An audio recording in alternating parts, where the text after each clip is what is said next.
the house on the hill. You've heard the stories before. Old houses, abandoned for decades, sitting alone on hillsides, whispered to be cursed or haunted. But the house I'm about to tell you about? This one has a reputation that's kept the people of Ravenswood glued to their firesides and far from that hill for generations. No one lives there anymore, not since the strange disappearances and the rumors of madness that followed. It's simply known as the house on the hill. Locals say if you're foolish enough to approach on a night without a moon, you can hear chilling laughter echoing through the broken windows.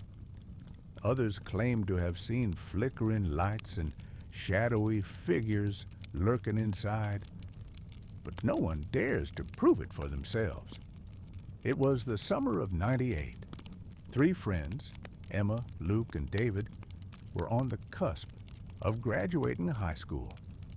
They'd grown up hearing the tales, daring each other to spend a night inside the house, but fear always held them back. Until that summer. Emma was the first to say it aloud. Let's stop talking and just do it. We'll prove there's nothing to be afraid of. Luke smirked, trying to hide his own nerves. Yeah, ghosts and curses? That's just stories to scare kids. David shrugged, grinning nervously.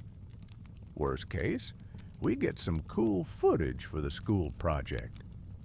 So they packed their bags with flashlights, snacks, cameras, and headed up the hill, hearts pounding, but spirits high. As the sun began to set, they reached the base of the hill. The house loomed before them, more terrifying than any of their imaginations had made it. Its faded white paint was cracked and peeling, the windows were jagged shards of glass, and the front door hung awkwardly on rusted hinges. Emma swallowed hard. This place, it feels wrong. Luke gave a half smile. It's just an old house. Let's get this over with. They stepped through the threshold, and the floor creaked beneath their feet, sending shivers down their spines. The inside smelled of dust, mold, and something else. Something stale and heavy. Their flashlights swept over shattered furniture, yellowed wallpaper peeling from the walls, and cobwebs thick enough to catch their breath. David whispered, "Feels like no one's touched this place in decades." Emma shone her light toward the staircase. "Let's check upstairs first. I want to see if there's anything left up there." They climbed slowly, each step echoing louder than the last. The silence outside was absolute. Even the usual sounds of the forest had vanished. At the top of the stairs, Emma's foot caught on something soft. She knelt and pulled a dusty book from under a torn rug, an old leather-bound diary. Opening it carefully, she began to read aloud. "My name is Isabella.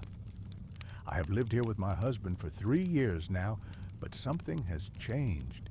He is no longer the man I married. Shadows haunt these walls, and I fear for my life." Luke leaned closer, whispering, "Sounds like a ghost story." Emma flipped the page, her voice trembling slightly. "He locks me in this house at night.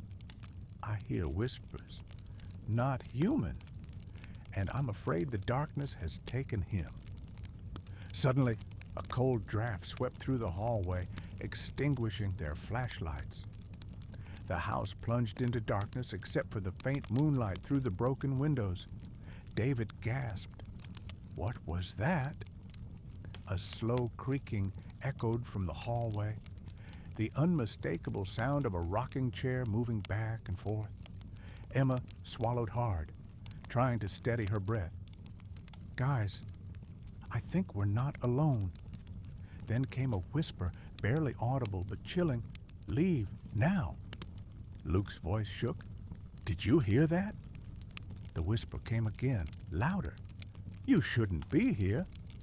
A sudden banging noise made them jump. Somewhere deep inside the house, a door slammed shut. Summoning courage, they moved toward the source of the noises, a door at the end of the hallway locked tight. Emma spotted an old rusty key hanging nearby and grabbed it. Her hands trembled as she unlocked the door and slowly pushed it open. Inside, a small room was bathed in cold moonlight. In the center sat a rocking chair, swaying gently as if pushed by an unseen force. Suddenly, the chair stopped moving. A tall, pale shadow appeared in the corner, motionless, watching. David stammered, "We need to get out, now." They raced down the stairs, the house groaning as if alive. Outside, the fog had thickened, and the hill seemed darker than ever. They didn't stop running until the house was far behind them, swallowed by the night. Years later, the house still stands. Locals say that sometimes, late at night, you can see a faint flicker of light in the upstairs window, and hear the slow creak of a rocking chair.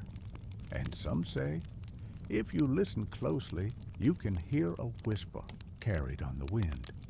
Leave now.